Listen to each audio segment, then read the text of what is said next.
तो ये जो क्वेश्चन आपके सामने दिखाई दे रहा है बच्चों, इस क्वेश्चन में प्रिज्म के ऊपर 3 कलर की लाइट डाली गई हैं, एक ब्लू कलर की, एक ग्रीन कलर की और एक रेड कलर की। तीनों लाइट्स के लिए, तीनों कलर्स के लिए इस प्रिज्म के रिफ्रैक्टिव इंडेक्स की वैल्यू अलग अलग हैं, बिकॉज अलग अलग रंग के लिए हर मीडियम का रिफ्रैक्टिव इंडेक्स अलग अलग होता है। जैसे कि रेड कलर के लिए रिफ्रैक्टिव इंडेक्स 1.39 है, जैसे ग्रीन कलर के लिए इस प्रिज्म का रिफ्रैक्टिव इंडेक्स 1.44 है, और ब्लू कलर के लिए इसका रिफ्रैक्टिव इंडेक्स 1.47 है। क्वेश्चन में हमें बोला गया है कि जब ये सरफेस पे ऐसे परपेंडिकुलरली फॉल करे तो हमें बताना है कि कौन सी लाइट प्रिज्म से इमर्ज होके बाहर निकलेगी, या फिर मैं इसको और बेहतर क्वेश्चन को कर सकता हूं कि which colour will emerge out of prism और out of face AC of prism, कि कौन सी लाइट फेस एसी से बाहर निकलेगी। देखो ये बात तो सही है कि जब ब्लू, ग्रीन और रेड तीनों लाइट इंसिडेंट हुई तो तीनों में से इन सरफेस पे AB पे किसी का कोई डेविएशन नहीं होगा, सीधे सीधे लाइट जाएंगी बिना डेविएशन के हमारे AC पे इंसिडेंट होंगी। अब मान लीजिए जब AC पे ये लाइट इंसिडेंट होगी तो इसका आगे का पाथ क्या होगा, ये डिसाइड करने वाला सिर्फ और सिर्फ इस मीडियम का क्रिटिकल एंगल है।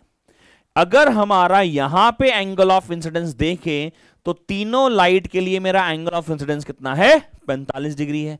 चाहे आपकी ब्लू कलर की लाइट पड़े इस पे, चाहे आपकी ग्रीन कलर की लाइट पड़े इस पे, चाहे आपकी रेड कलर की लाइट पड़े इस पे, हमारा जो रिफ्रैक्टिव इंडेक्स है वो अलग अलग है हर कलर का, लेकिन सबका एंगल ऑफ इंसिडेंस कितना है, 45 45 45 है। अच्छा, क्रिटिकल एंगल का जो फॉर्मूला होता है, TAR का जो फॉर्मूला है हमारे पास, साइन C इक्वल्स टू 1 में म्यू, सही है कि नहीं। अब मुझे मालूम है कि फॉर रेड कलर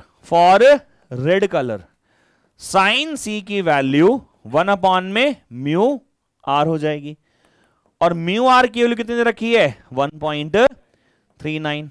तो C इज इक्वल टू कितना आ गया, साइन इनवर्स ऑफ 1 में 1.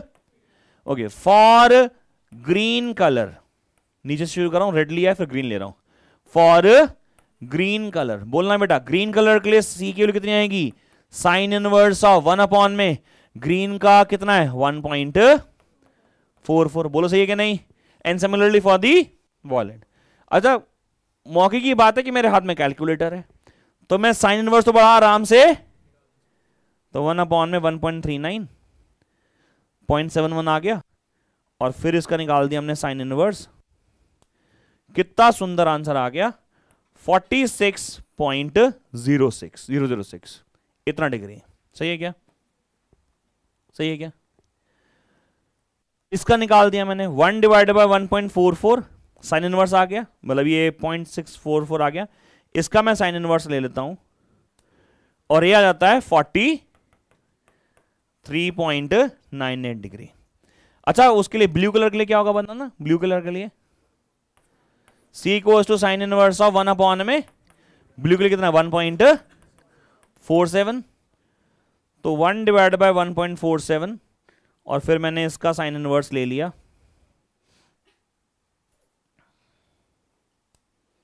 यह आता है बेटा 42.8 डिग्री।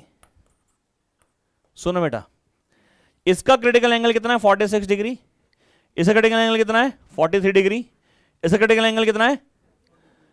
अब सबका एंगल ऑफ इंसिडेंस कितना है, 45 45 45, कितना है, 45 45 45। इसका angle of incidence critical angle से कम है, इसका TAR नहीं हो सकता। क्या इसका TAR हो सकता है, बिकॉज इसका एंगल ऑफ इंसिडेंस, इसका एंगल ऑफ इंसिडेंस कितना है, 45 है, क्रिटिकल एंगल कितना है, 43। Angle of incidence is greater than critical angle, यानी कि ग्रीन कलर का पक्का TAR, यानी ग्रीन कलर ऐसे चला जाएगा वापस नीचे। सिमिलरली ब्लू कलर का क्रिटिकल एंगल कितना है, 42 डिग्री, एंगल ऑफ इंसिडेंस कितना है, 45, यानी ब्लू कलर का भी क्या होगा, TAR होगा। रेड कलर का एंगल ऑफ इंसिडेंस कितना है, 45, क्रिटिकल एंगल कितना है, 46, TAR, यानी लाइट विल इमर्ज आउट, यानी कौन सी लाइट बाहर निकलेगी बोलो, रेड विल इमर्ज आउट। लेकिन सबसे बड़ी प्रॉब्लम कि एग्जाम में साइन इनवर्स तो निकलेगा नहीं, ठीक है ना। यानी कि ये जो मेथड है ये मेथड गलत है। जो सयाना कुत्ता होता है ना, तो हम अलग मेथड इस्तेमाल कर रहे हैं। मैं कह रहा हूं फॉर टी आई आर आई की वैल्यू सी से ज्यादा हो है ना, टी आर कराने के लिए एंगल ऑफ इंसिडेंस की वैल्यू क्रिटिकल एंगल से, बोलो हाँ या ना, टी आर कराने के लिए क्रिटिकल एंगल ऑफ इंसिडेंस से कम होना चाहिए, angle of incidence critical angle से ज्यादा होना चाहिए। दोनों तरफ साइन लगा लिया बच्चों, बोलो ध्यान लगाओ बोर्ड पे, लिखो मत। साइन आई ग्रेटर देन साइन सी कितना हो गया, बोलो साइन 45 लिख लिया। आई की जगह 45 क्यों लिखा सर आपने? बिकॉज तीनों रेज का एंगल ऑफ इंसिडेंस 45 ही है। चलो साइन सी की जगह मैं 1 में म्यू लिख लेता हूं। साइन 45 की वैल्यू 1 में √2, 1 में म्यू, म्यू की वैल्यू 1.414। समझ में आया कैसे आया? अरे म्यू की वैल्यू ग्रेटर देन √2 आ गई, √2 की वैल्यू आ गई। यानी जिसका रिफ्रैक्टिव इंडेक्स 1.414 से ज्यादा होगा उस लाइट का angle of incidence critical angle से ज्यादा माना जाएगा, और उस रे का टीएआर होगा। यानी इसका टीएआर होगा, इसका टीएआर होगा, इसका टीएआर, ये लिखने की जरूरत ही नहीं थी ना, समझ रहे हो? हाँ, तो सयानक कुत्ता तो पता है क्या खाता है, सही है क्या? ज्यादा शाणे मत बनो ना, मैं पढ़ा रहा हूं, पढ़ने आए हो। हिमांशु बाबू पेन को नीचे रखो वरना डाल देंगे अंदर तुम्हारे इसको। आपको समझ में आ गया क्या? अरे अरे इतना दूर मत जाओ, पास में रहो। ऐसे मजाक में बोल रहे हैं लाइट करने के लिए क्लास को। मैं लिख रहा हूं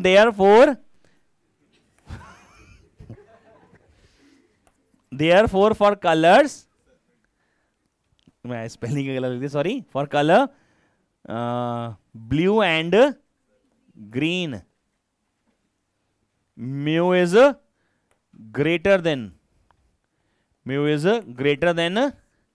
1.414, hence TIR will occur,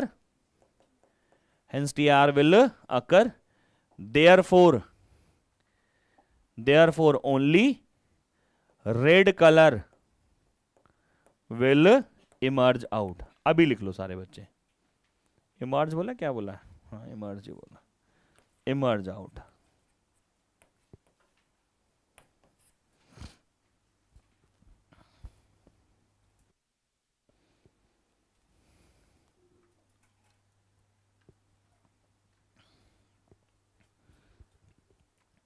ऐसा तो मैं सोचने का भी अधिकार नहीं है, क्योंकि साइन इनवर्स मैंने तुम्हें थोड़ा बहुत पढ़ाया है, वैसे ऐसी बात नहीं है, लेकिन वो यहां चले नहीं पाएगा क्योंकि बहुत ज्यादा डिफरेंसेस नहीं है। ये तो छोटे छोटे ही है ना, 42 43, तो पता चला आप अप्रोक्सीमेशन याद है क्या? हो सकता है आप अप्लाई ना कर पाओ, फिर मुश्किल रहेगी ना। तो बुकलेट का ये क्वेश्चन इसलिए मुझे इंपॉर्टेंट लगता है। However this is from the prism class but not based on that concept of our deviation of a light through the prism. Moving ahead,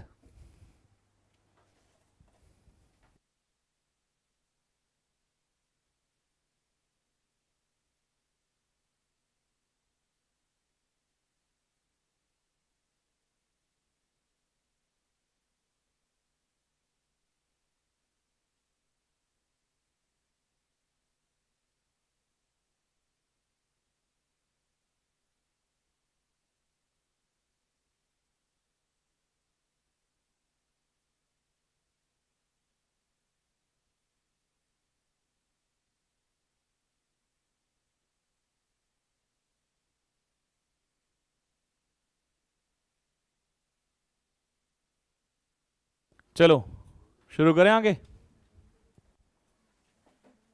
एक अगला जो क्वेश्चन है आपकी बुकलेट का वो ये है, देखो प्रॉब्लम नंबर 1,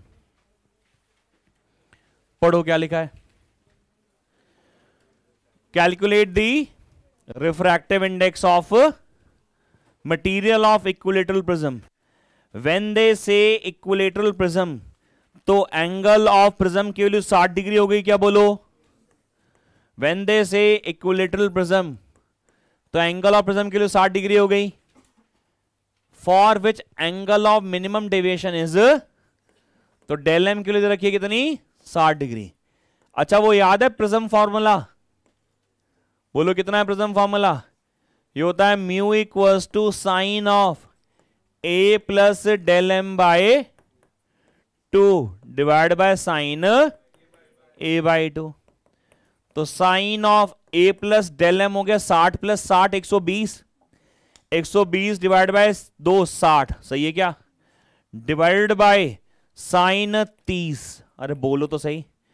तो ये आ गया √3/2. ये हो गया 1/2. कितना आ गया? रूट, यानी कि 1.732. √2 छोड़ देते हैं, आंसर बात समझ में आती है. Next question.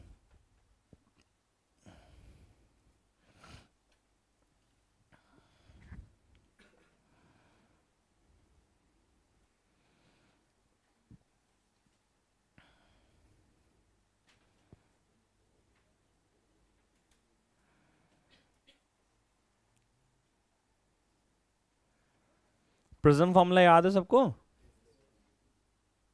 प्रिज्म की क्लास ली है आप लोगों ने? एक क्लास में मेरे ख्याल से थ्योरी खत्म हो गई थी, है ना? छोटे टॉपिक था और क्वेश्चन आता है इसका. इसमें से जो मैं क्वेश्चन करा रहा हूं उसमें से एक बहुत इंपॉर्टेंट क्वेश्चन है, आगे आएगा. ये तो बड़ा इजी था. अगला सवाल कर लेते हैं. पढ़ो अगला क्या लिखा है. A ray of light passes through, चलो गिवन बताओ सारे, साथ साथ लिखते जाओ प्लीज. इक्विलेटरल प्रिज्म का मतलब क्या हुआ? ए की value 60 degree. Such that angle of incidence equals to angle of emergence. If angle of incidence equals to angle of emergence, that means angle of deviation is going to be minimum. Del m कितना आएगा? del m आ जाएगा del की value, है ना? If angle of emergence is 3/4 times angle of prism, e रखा कितना? 3/4 of a. Calculate क्या? Deviation and refractive index. सुनो बेटा, आपको याद होगा डेल प्लस ए का फॉर्मूला आई प्लस ई था. अगर मैं डेल की जगह डेल एम पुट कर दूं तो मुझे आई की जगह ई लिखने में कोई एतराज नहीं है भैया. जब डेल की वैल्यू क्या बन गई? डेल एम बन गई. तो उस टाइम में आई की वैल्यू क्या बन गई? ई बन गई. तो del M plus A equals to 2e आ गया. लेकिन ई की वैल्यू 3/4 दे रखी है ए के, तो 2 × 3/4 ऑफ ए को उधर ले गया minus A equals to del M आ गया बेटा. सॉल्व कर लिया, कितना आ गया? ये आ गया 2a/4, यानी कि a/2, यानी कितना आ गया? 30 डिग्री. कितना आ गया? 30 डिग्री. पहला पार्ट. दूसरा कहता है रिफ्रैक्टिव इंडेक्स निकालो. रिफ्रैक्टिव इंडेक्स का formula mu is equals to sine of A plus del M by 2 divided by sine of A by 2. So if we solve this we get the value of mu as √2, और √2 सबको पता है 1.414 होता है.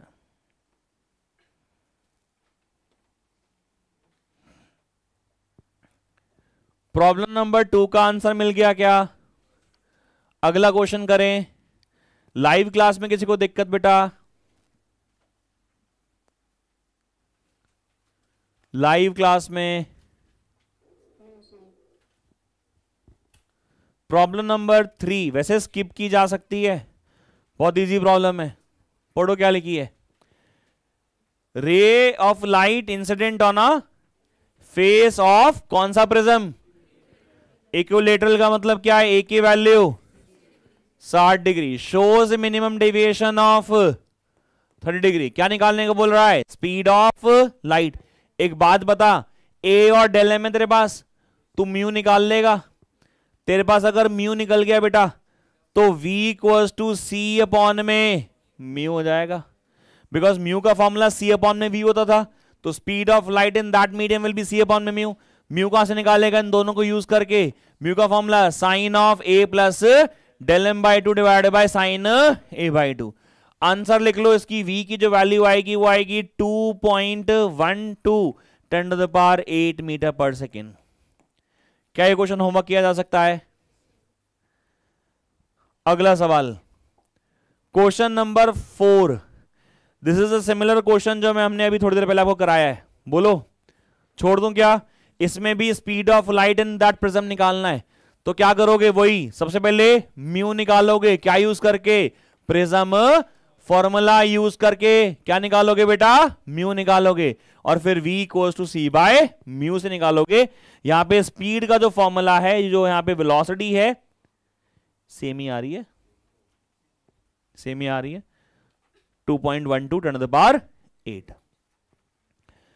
Now this question is very important. This question is very important. ये जो question आप screen पे देख रहे हो बच्चों, ये एनसीईआरटी का सवाल है, and this is very important question. आप क्वेश्चन को समझिएगा क्या लिखा है, ध्यान से एक बार पढ़िए बस। सवाल लिखा है, there is a glass prism of refractive index 60 degree and refractive index, refracting angle याद है किसी को? एंगल ऑफ प्रिज्म मैंने बताया था, एंगल ऑफ प्रिज्म को apex angle, refracting angle, angle of refraction सब बोलते हैं। तो रिफ्रैक्टिंग एंगल 60 डिग्री, यानी ए की वैल्यू 60 डिग्री, म्यू की वैल्यू 1.5 दे रखी है। Now this prism is a completely emerge in a water. Water का रिफ्रैक्टिव इंडेक्स कितना है? 1.33, यानी प्रिज्म के चारों तरफ क्या है? अभी पानी है। Calculate the minimum deviation of the prism in this situation. एक बात बताओ, प्रिज्म फॉर्मूला क्या होता है? प्रिज्म फॉर्मूला होता है mu equals to sine of A plus del M by two divided by sine of A by two. जब ये फॉर्मूला हमने डिराइव किया था तो हमने माना था कि हमारे पास ये प्रिज्म है, इस प्रिज्म में ये ग्लास है और बाहर एयर है। इसका मतलब इस केस में ये जो रिफ्रैक्टिव इंडेक्स था वो ग्लास का था एयर के रिस्पेक्ट में, क्योंकि लाइट जा रही थी एयर से लेके, लाइट जा रही है एयर से लेके। लेकिन इस केस में जब अंदर ग्लास है और बाहर वाटर है, तो जो प्रिज्म फॉर्मूला है उसमें क्या बदलाव आएगा बच्चों? यहां आ जाएगा क्या? वाटर। यहां आ जाएगा क्या? बाकी सब तो सेम ही रहेगा भाई। तो फॉर्मूला क्या बन गया? Mu G W equals to sine of A plus del M by two divided by sine A by two. ध्यान से देख के बताना बेटा, म्यू जी डब्ल्यू को क्या मैं mu G divided by mu W लिख लूं? म्यू जी को क्या मैंने 3/2 और म्यू डब्ल्यू को क्या मैंने 4/3 याद कर रखा है? यानी मेरा sine of A plus del M divided by 2 divided by sine of 60 degree divided by 2, because angle of prism मेरा कितना रखा है? 60 डिग्री, इक्वल्स टू मेरा 9/8 आ जाएगा। यानी मेरा sine of A plus del M by 2 equals to 9/8 multiply by ये कितना बना? साइन 30, और साइन 30 कितना होता है? 1/2, यानी कितना हो जाएगा? 9/16, और 9/16 एक्चुअली 0.56 होता है। तो मेरा a plus del M divide by 2, नहीं ये नहीं होता होगा, गलत बोल गया मैं, रुको, ये होता है, नहीं भाई सही बोला है, ये होता है 0.56। हाँ सही तो बोल रहा था, ठीक है, ये 0.56 होता है। अब ये इधर जाएगा तो साइन इनवर्स बन जाएगा, बोलो, यहां लिखता हूं आगे, ये क्या बन जाएगा? ये बन गया बच्चों क्या?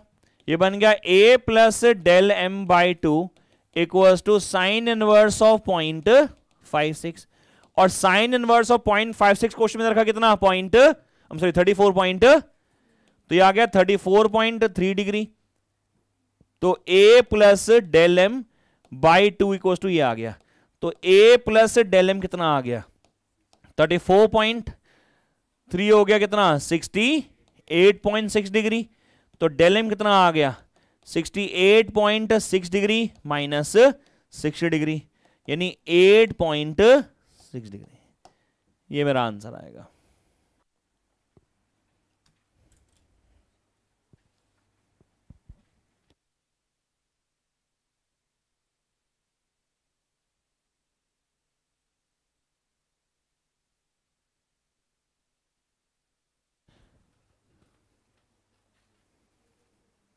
Last two problems only. चले, ये क्वेश्चन समझ में आया? ये क्वेश्चन बोर्ड के लिए है। अगला भी इंपॉर्टेंट है, बट ये बहुत ज्यादा इंपॉर्टेंट है। अगला तो क्या है, मैंने लिया ही सीबीएसई के सैंपल पेपर से है। ये लिख लो पहले।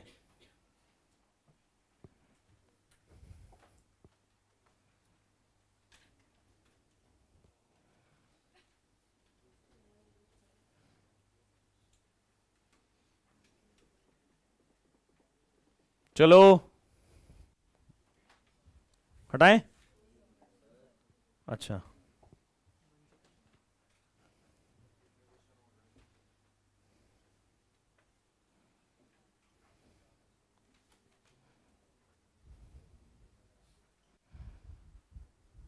बुकलेट नहीं लाए थे आप? घर जाके लिख लियो उसको। प्रिज्म का क्वेश्चन बुकलेट में से, ऑप्टिकल इंस्ट्रूमेंट का क्वेश्चन बुकलेट में से। रिफ्रैक्शन में नहीं कह सकता, रिफ्रैक्शन बहुत बड़ा पोर्शन है, बट मोस्टली तो ऑप्टिक्स पूरा एनसीईआरटी से आता है। But I can guarantee prism का क्वेश्चन मेरे मॉड्यूल्स में से, ऑप्टिकल इंस्ट्रूमेंट का क्वेश्चन मेरे मॉड्यूल में से, इसके बाहर नहीं आना चाहिए। लेंस बहुत बड़ा पोर्शन है, मिरर बहुत बड़ा पोर्शन है। सेमीकंडक्टर मेरी बुकलेट से बाहर नहीं आएगा, मॉडर्न फिजिक्स मेरी बुकलेट से बाहर नहीं आएगा। एक ना हमारा सीरीज है परफेक्ट 35 की, पता नहीं तुमने सुना, किसी ने नहीं सुना हो। एक परफेक्ट 35 एक बुकलेट है, मतलब जो ब्लैक बुक का पार्ट है, मतलब सेकंड बुक में से उसके बाहर कुछ नहीं आने की उम्मीद, क्योंकि इतना इतना प्रिडिक्टेबल है। आप भी समझो कितना इजी है, इसका मतलब सब बच्चे कर लेते होंगे। अच्छा, जब इतना प्रिडिक्टेबल, इसलिए सेकंड बुक को अच्छे से करना है। सेकंड बुक का पता है कितना पोर्शन हो गया? 8 नंबर का, 8 से 10 नंबर का तकरीबन, क्योंकि वेव ऑप्टिक्स 4 नंबर का आता है। ऑप्टिक्स पूरा कितने नंबर का है? 14 नंबर का। तो 10 नंबर हम सेकंड बुक में से कर चुके हैं। पढ़ो बेटा, क्या लिखा है? One face of prism of, कौन सा एंगल दे रखा है बेटा? ये क्या होता है? ये 30 डिग्री एंड रिफ्रैक्टिव इंडेक्स 1.414। इसको √2 लिख ले तो ज्यादा बेहतर रहेगा। इज अ सिल्वर्ड, ये सिल्वर्ड क्या मतलब क्या होता है? पॉलिश। इससे क्या होगा? ये क्या बन गया? ये क्या बन गया? ये मिरर बन गया, मिरर बन गया। अगले का, व्हाट एंगल मस्ट अ रे फॉल्स ऑन द अनसिल्वर्ड फेस। यहां पे कितने एंगल पे रे इंसिडेंट हो, आई की वैल्यू कितनी हो, so that after refraction into prism and reflection at the silvered surface it retraces path. देखो रे ऑफ लाइट ऐसे जाएगी, बोलो हाँ। अब रिट्रेस करने की बात कर रहा है तो वापस आनी चाहिए, यानी ये एंगल कितना होना चाहिए? 90। ये एंगल कितना दे रखा है? 30। तो ये एंगल कितना होगा यहां पे? 60। तो एंगल ऑफ रिफ्रैक्शन यहां पे कितना हो गया? 30। इस पॉइंट को नाम ले लिया P। रिफ्रैक्टिव इंडेक्स दे रखा है √2। तो P पॉइंट पे स्नेल्स लॉ लगा रहा हूं, स्नेल्स एट P। बोलो क्या होगा? ये होगा sine I divide by sine 30 equals to √2। Sine I equals to √2 into 1/2, 1 upon में √2। आई की वैल्यू 45 डिग्री। ये मेरा एंगल ऑफ इंसिडेंस आ गया।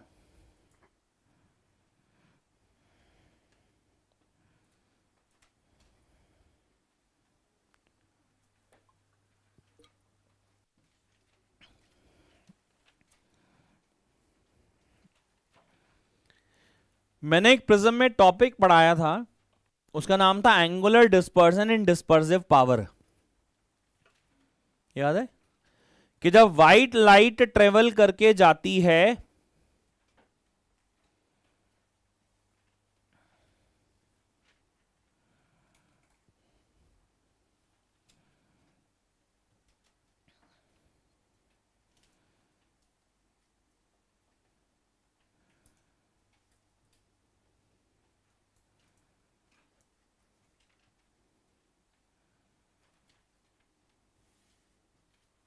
चलो, तो जब व्हाइट लाइट ट्रेवल करके जाती है प्रिज्म में से तो वो टूट जाती है क्या, और टूटती है तो उसके अलग अलग रंग बन जाते हैं.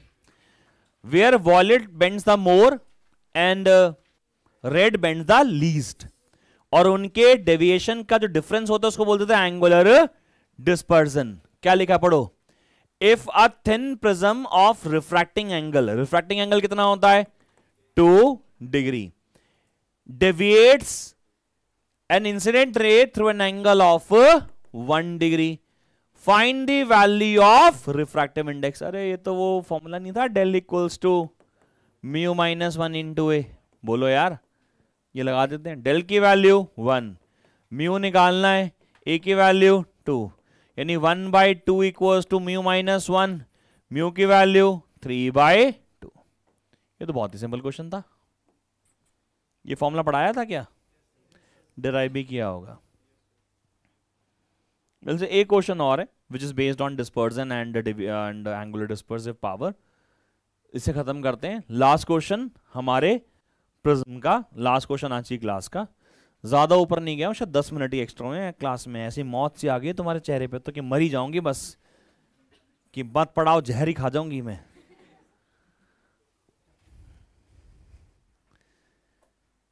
चलिए जी, लास्ट क्वेश्चन आज की क्लास का और रे ऑप्टिक्स का, ठीक है ना. सवाल लिखा है the refractive indexes of the material for the red, violet and yellow. Now you can clearly see here 3 colors that are mentioned here are the extreme colors and the mean color, because yellow was a mean color. The refractive indexes are given as, यानी कि mu R की value 1.52, mu V की value 1.62 और mu Y की value 1.59.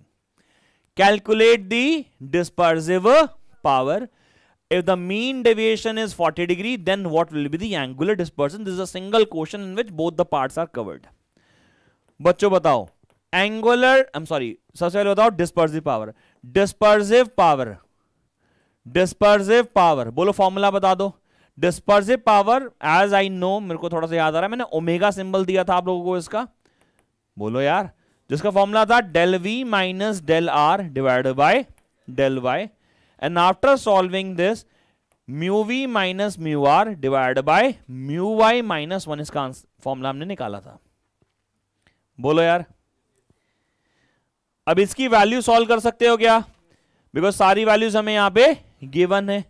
So mu V की value है 1.62 minus 1.52 divided by 1.59 minus 1. सही है. So on solving this comes out to be 0.169 and there is a no unit associated with this. इसकी कोई unit नहीं है. सही है क्या. एक पार्ट आ गया dispersive power. Last part, last question का, लास्ट रे ऑप्टिक्स के न्यूमेरिकल का. कितना लास्ट हो गया, मतलब लास्ट ही हो जाएंगे हम आज, खत्म ही हो गया मतलब. तो साले सास की तरह ताने क्यों मार रहा है बार बार कि बेटा आ तो गए तुम आज. मेरी सास हमेशा नाराज, मतलब बहुत ज्यादा करती है मुझसे प्यार, लेकिन जब भी बुलाती है मैं हमेशा आखिरी में जाता हूँ. जैसे उन्होंने फॉर एग्जांपल 7 बजे मुझे डिनर पे बुलाया तो मैं 9:30-10 तक पहुंच जाऊंगा. तो मतलब वो प्यार से बोलती है, लेकिन कटाक्ष. ये भी कह रहा चलो खत्म तो हुआ 16-17 क्लास बाद. बी पार्ट क्लास का, लास्ट क्लास का, रे ऑप्टिक्स की लास्ट क्लास का, लास्ट न्यूमेरिकल का. एंगुलर क्या होता था सिंबल, डेल नहीं, हाँ डेल नहीं, थीटा. Angular dispersion. बोलो बेटा, एंगुलर डिस्पर्जन. बोलो क्या होगा angular dispersion. Theta is equals to del V minus del R divided by, I am sorry इतना ही तो था बस, डेल वी माइनस, यही तो था. सही है क्या. अच्छा, अगर इसको सॉल्व करता था तो आता था mu V minus mu R into A. बोलो यार, बट प्रॉब्लम है ए तो मुझे नहीं पता, लेकिन हमें ये फालतू में ये कुछ दे रखा तो यहां से कुछ क्रैक हो रहा है। सुनो, सिंस ओमेगा का फॉर्मूला अगर आपको याद हो तो del V minus del R into del Y था, तो del V minus del R actually इससे निकलने वाला है because this will be omega into del Y, और ओमेगा मैं ऑलरेडी निकाल चुका हूं कितना 0.169 मल्टीप्लाई बाय कितना आ गया 40 डिग्री। तो after solving this comes out to be 6.76 degree because this is not a dimensionless, it has some units. Thank you so much for your patience. मिलते हैं on Mondays and Tuesdays class.